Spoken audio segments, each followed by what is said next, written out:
పాకిస్తాన్లో ఒక సంచలనం. సాధారణంగా కారుని హైజాక్ చేస్తారు, లేకపోతే బస్సుని హైజాక్ చేస్తారు, విమానాన్ని హైజాక్ చేస్తారు.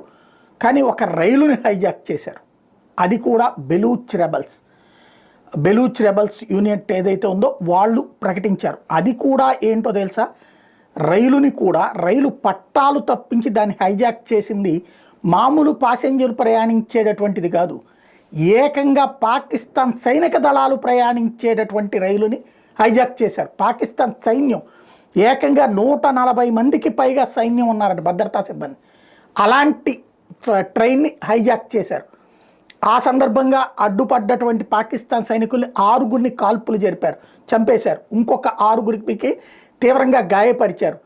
ఒక బహిరంగ ప్రకటన చేశారు, మాతో చర్చలు మేము చెప్పినప్పుడు జరగాలి, సైనిక చర్య, పాకిస్తాన్ సైనిక చర్యకి దిగుతుంది, వాళ్ళందరినీ